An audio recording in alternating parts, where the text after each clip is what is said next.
which is one of the reasons why when I meet with young girls, I don't care where in the world it is, I don't want them to know Michelle Obama, the former First Lady. I want them to know Michelle Obama, that girl from the South Side of Chicago. She's an author, a lawyer, a health advocate, a former First Lady. And the characteristic I'm most proud of is that she's from the South Side of Chicago. Her 2018 book, Becoming, was a wonderful look into Michelle's life leading up to the White House and beyond. And I remember the book Becoming because it was one of the last Christmas gifts I ever purchased for my mom. When I traveled home and found Michelle's book next to my mom's Bible in her bedroom with folded pages and notes to the side, I knew my mom, like everyone else, deeply loved our forever First Lady. I drew a sense of pride knowing that many of the Chicago South Side streets I walked past were the same ones Michelle walked. In our modern culture, Michelle Obama has become one of our best role models for the modern Black working mothers out there.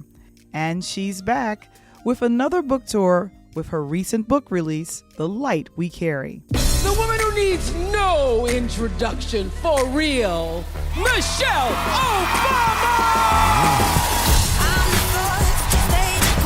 The book came from people asking for guidance. When you get to those low emotional places, it's hard to find your life. No ego, where we go. Start with the thing that is small, control what you can. That's right.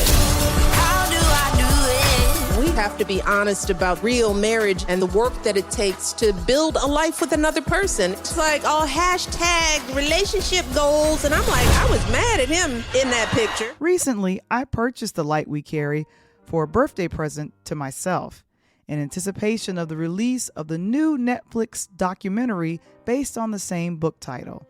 I wanted to have the same experience of reading through her book in the same way my mother read through Becoming back in 2018.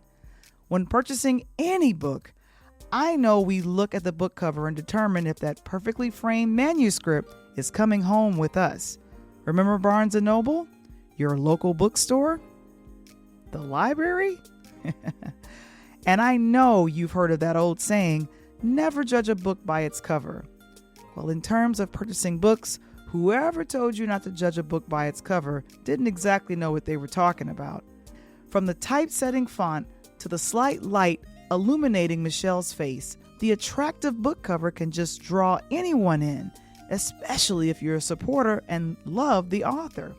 Getting that book cover and photography for someone like a former First Lady is extremely important, especially in book sales. Our guest today, Natalie Stokes-Peters, knows a little something about how to create and design a great book cover, as she brings 20 years of experience to the table. Today, Mr. Wamble and I will review the documentary, The Light We Carry, and then I will sit and talk with our book design expert from On Point Book Design, Miss Natalie Stokes-Peters. It's important to remember in book publishing and beyond that hashtag all book covers matter. I'm Val the Voice Johnson, and this is Interludes.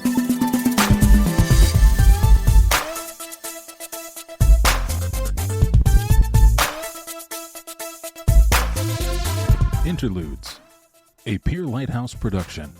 This episode is brought to you by On Point Book Design. They help you with your manuscript to finished book, and they make sure that everything is on point. Set up a consult with them today. And now, all the way from the south side of Chicago, give it up for your host, Val the Voice Johnson.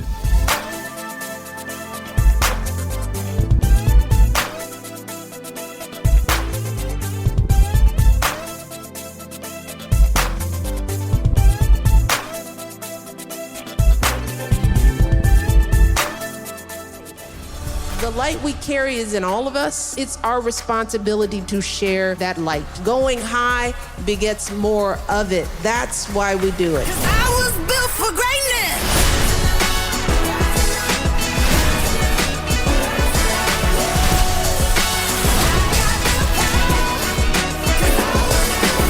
I'm going to tell the story of when you met my kitchen table. Yeah. It's not in the book, but... See, I wasn't gonna tell that story. I didn't know I could tell that story. Oh, okay.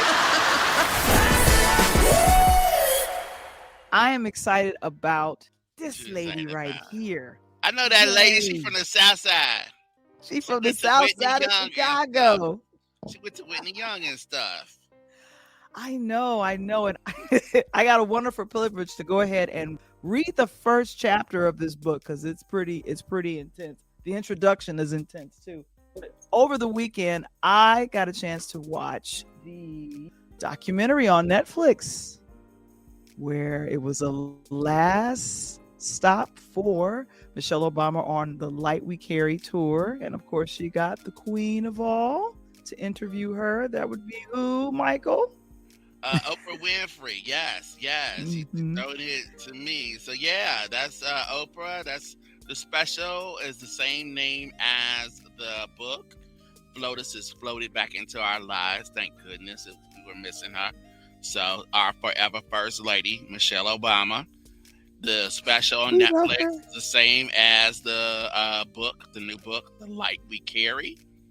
And this is the follow-up to the phenomenal bestseller, Becoming.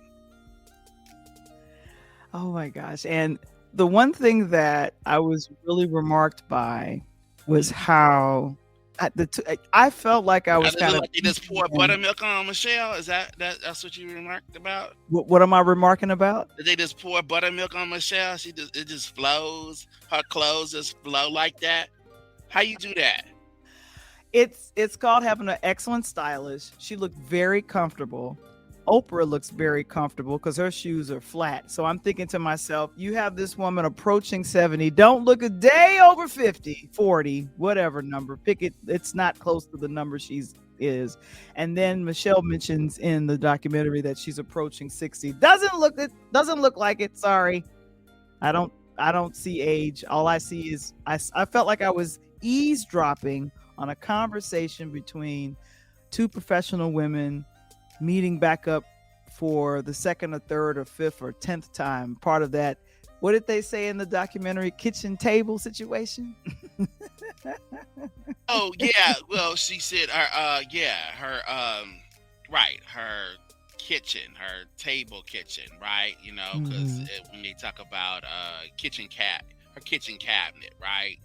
As a president, the president has a cabinet, has the vice president, secretary of state, and all that. So Barack had his cabinet, and she had her cabinet, the people that were around her kitchen cabinet. Mm-hmm.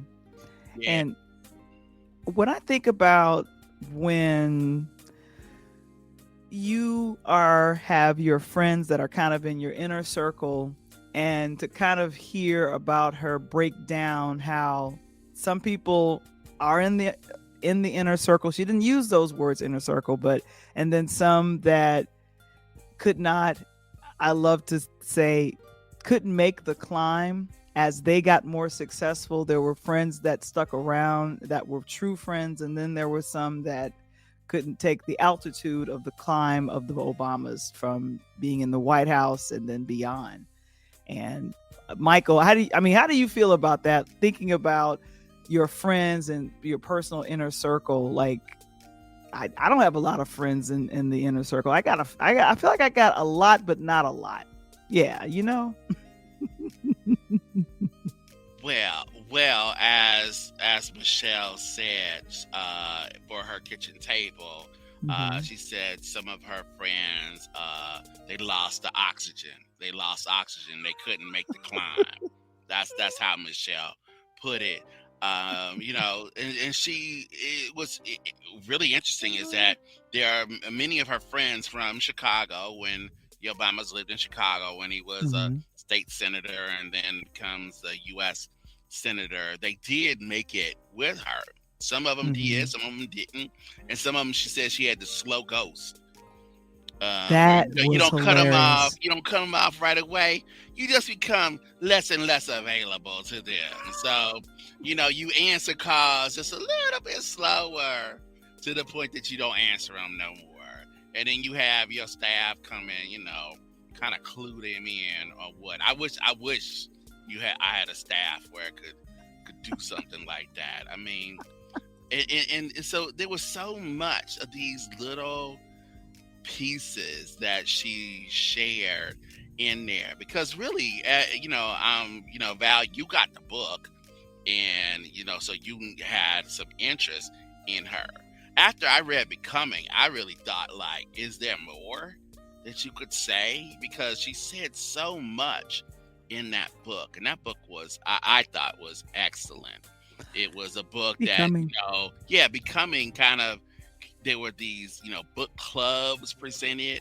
I think at the time when it rolled out, I remember civic groups, sororities, places where we're reaching out to, especially young Black women, teens, and they were bringing them the book, and there were these book clubs for them, and they kind of go through it, and there were so many pearls of wisdom. I'm like, does she have anything left? I mean, what's the light we carry gonna have?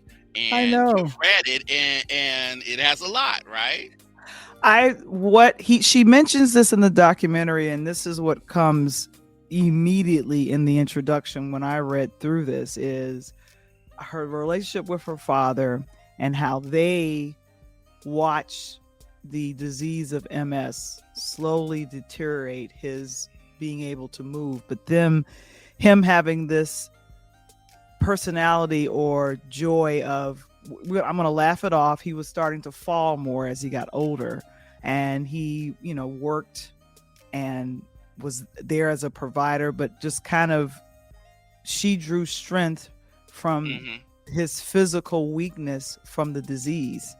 And he was a strong man. He was a very strong man. I think that some of the things that people miss, and I just want to add this before I forget about, is that, we see so many pictures, and we saw her mother, Marion Robinson, there in the White House, and she was there to help the family, to help take care of Sasha and Malia as they were young, and both of their parents were extremely busy.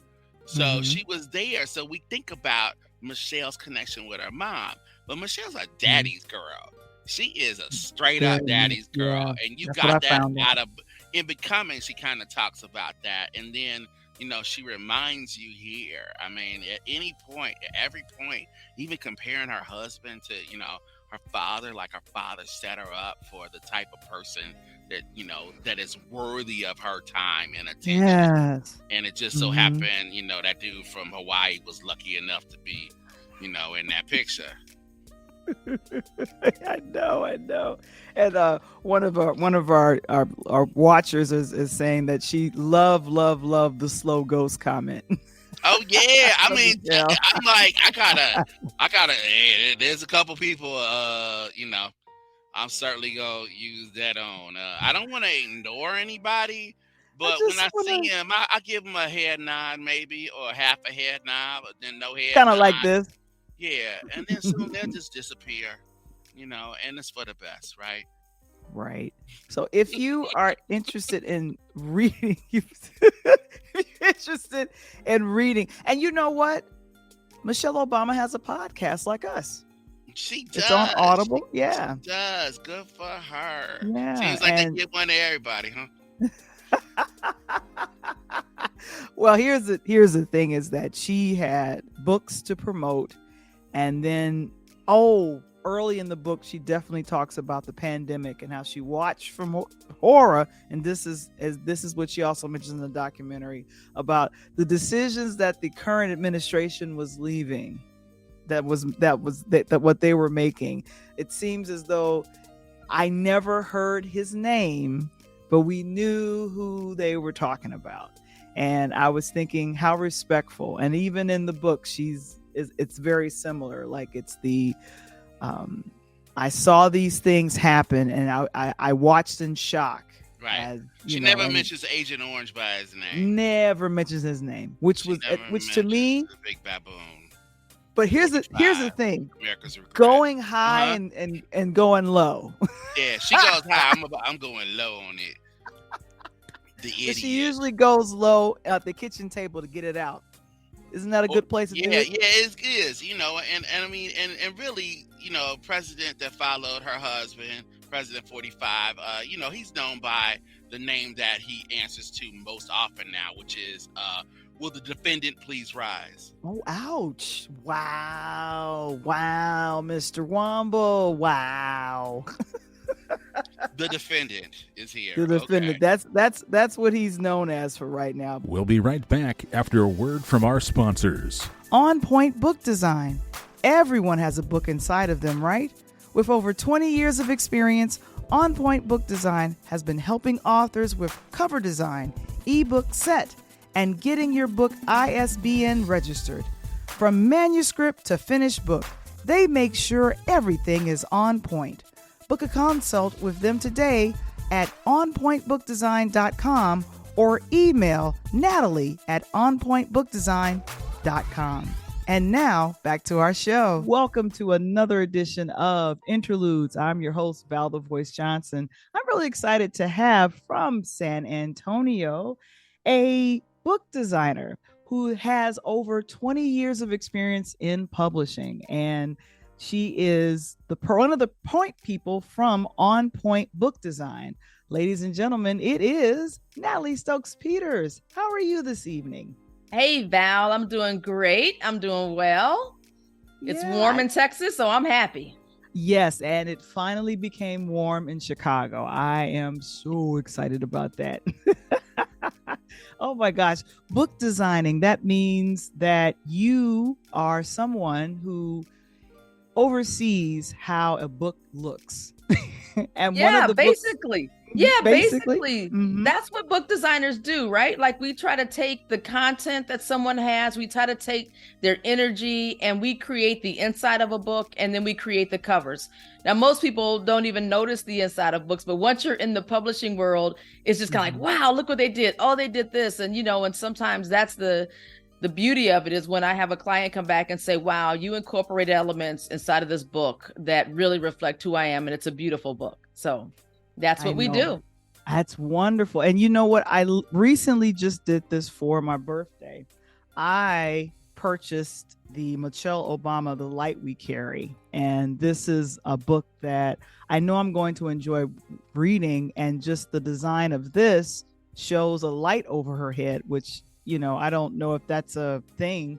However, this book will be a part of the Netflix series that she'll be, talking with Oprah. And Oprah used to do this wonderful thing where she would highlight books on her show. Right. Which books from your past have really made a cultural impact upon you? Oh my gosh. That is a hard question to answer. It's a hard question. There are several books. I think that the books that most impact me, being a Black woman, are the books that highlight our beauty, highlight our essence, highlight who we are as a people. Like, it doesn't matter whether we fit into some one mold of something or another. And so that's really hard to answer. I will say that Deborah Willis does beautiful books. I call them coffee table books with images in there. And so she does some of the most beautiful books that I've come across. So that influences me. Oh, wonderful. Has there ever been a book that's been published that literally became either a film or a film based on a book? Do you have a film that that was based on a book that's your favorite? There are some, like Toni Morrison's Beloved. Like, people didn't necessarily like it, but I felt like the movie captured her book very well, the essence of her book very well. And it helped me see on film maybe what she was thinking when she actually wrote it in the book. Octavia Butler recently had a series done on one of her books, Kindred. Now, Octavia Butler is a beautiful, wonderful, above all else, science fiction writer. She's passed away. She's transitioned. But I think the series got canceled.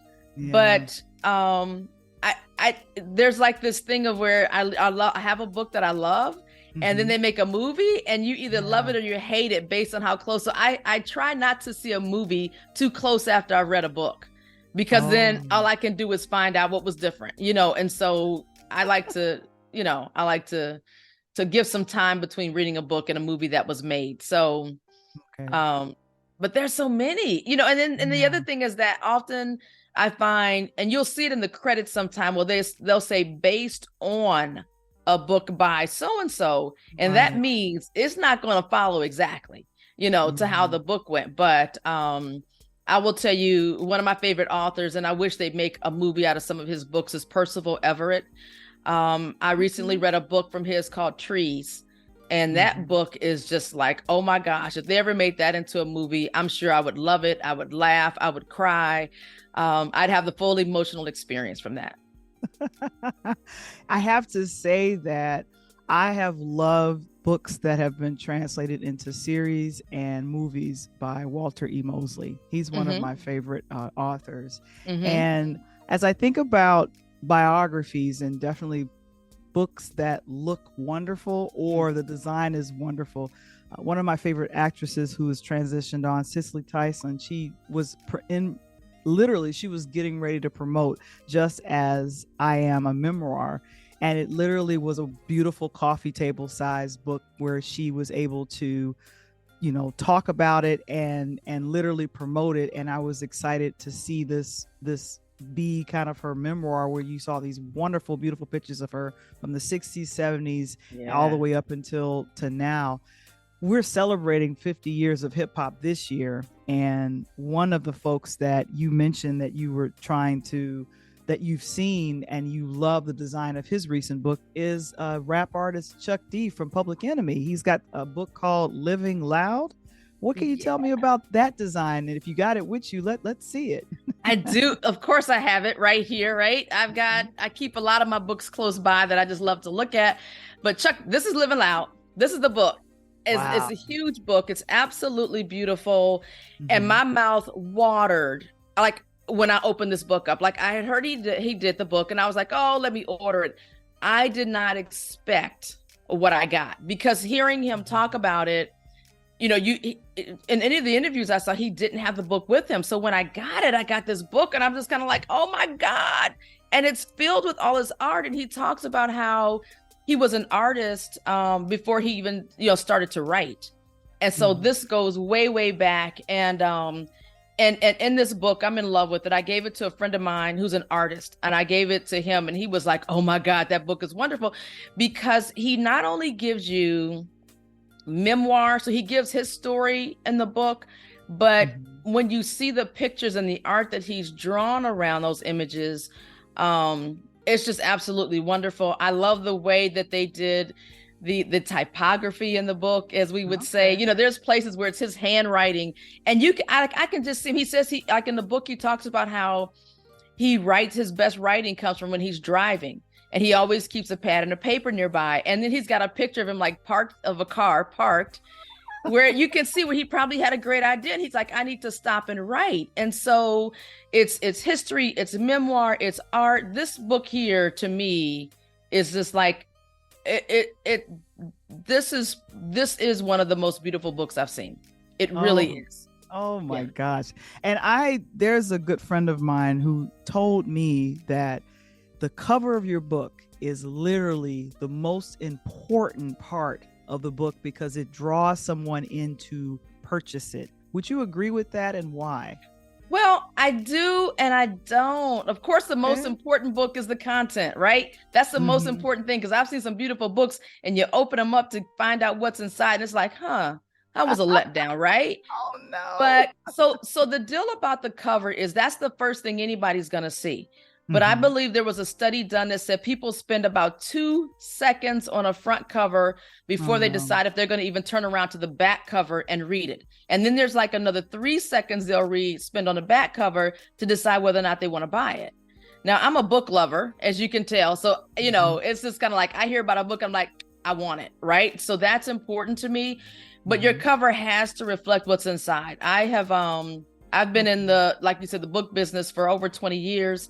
And I've seen some covers that wowed me, and then there's some covers that just fall flat in terms of the content.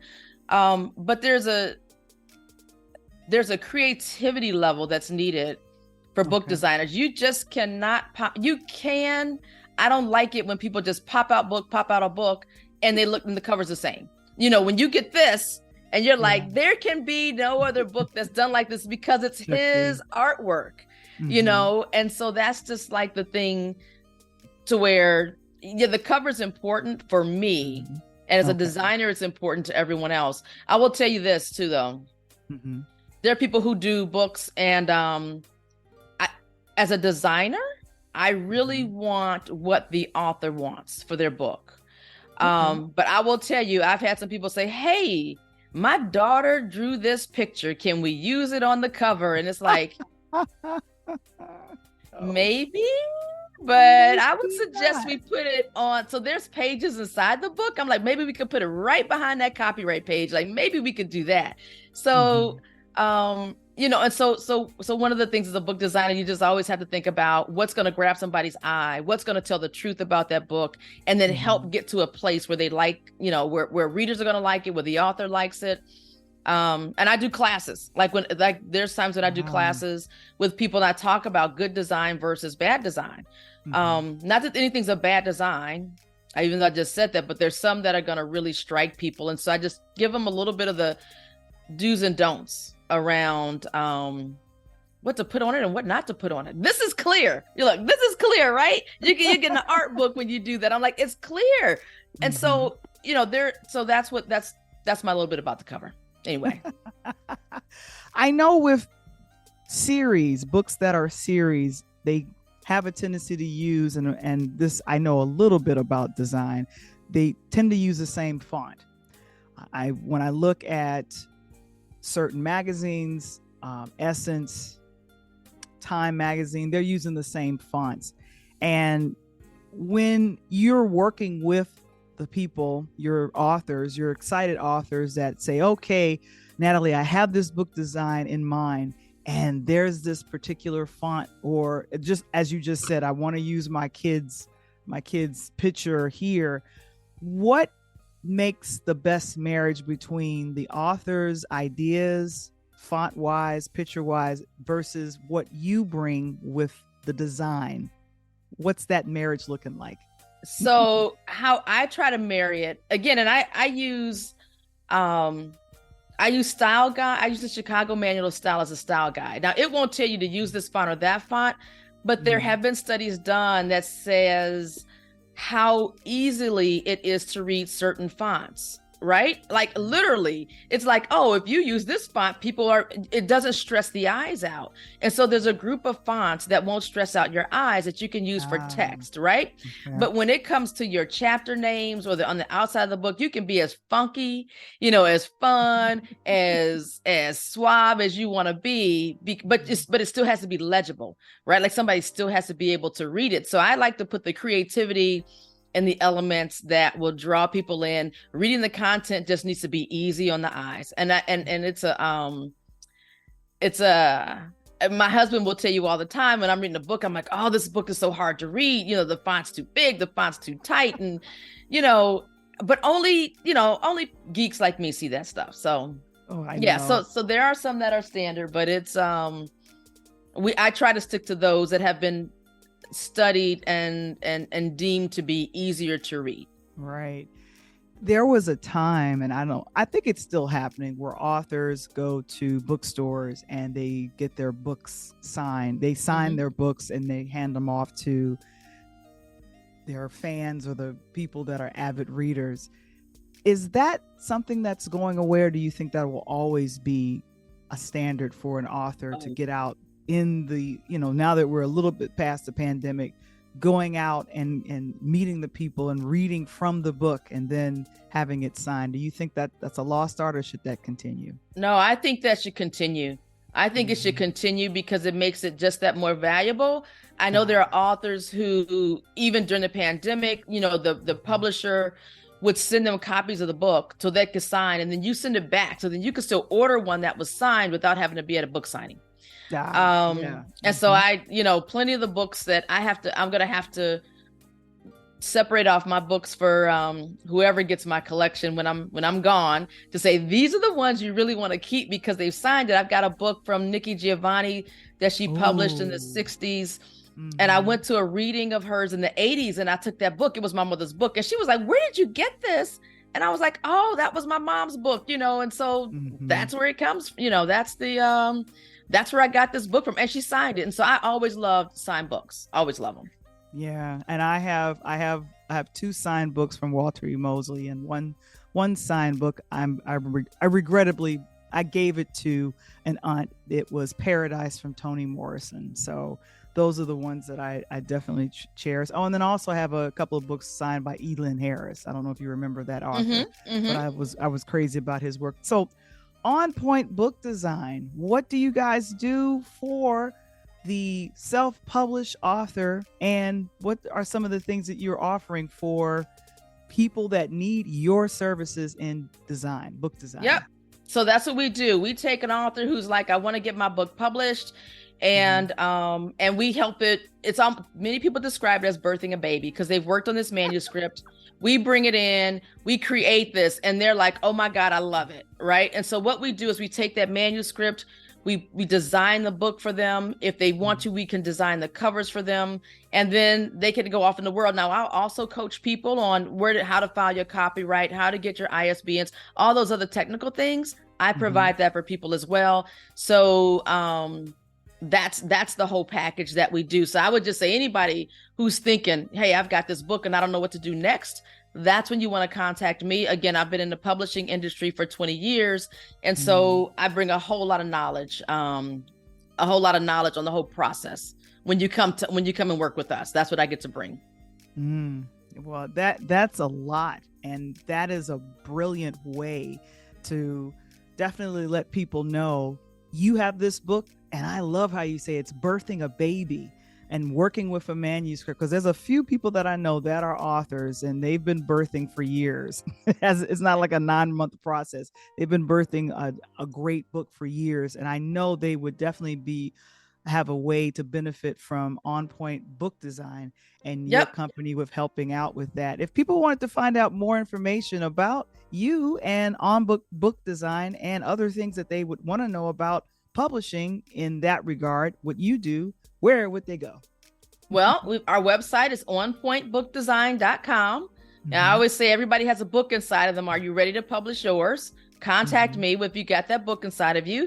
You can reach me at 443-691-1386 or Natalie at onpointbookdesign.com.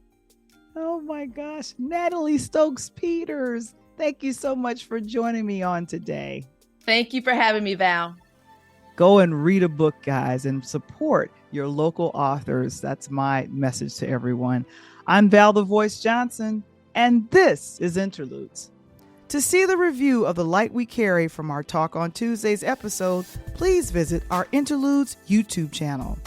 To watch more clips with our special guest and sponsor, Natalie Stokes-Peters with On Point Book Design, please visit our Patreon website at patreon.com/interludes.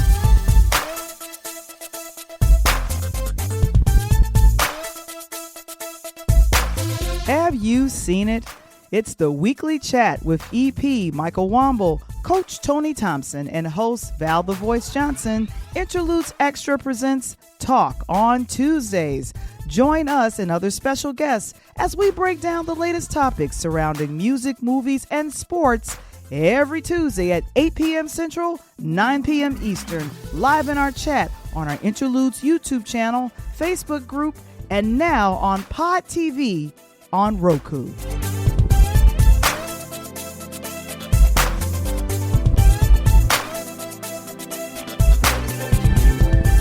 Interludes. Original concept by Valerie Johnson. Written by Michael Wamble. Produced by Michael Wamble and Valerie Johnson. Original intro and outro music produced by Kendall Nesbitt. Interludes. A Peer Lighthouse production. This episode is brought to you by Interludes Extra presents Find Your Voice on Patreon. See behind the scenes with Interludes, tips on how to become a podcaster, and merch featuring our Interludes logo. Become a friend, a fan, and join our VIP podcasting community today by visiting the website patreon.com/interludes. Become a future sponsor or advertiser on our podcasting platform by visiting our website today. To subscribe to our YouTube channel or join Interludes Facebook group, visit the website linktree/peerlightmedia. That's linktr.ee/peerlightmedia.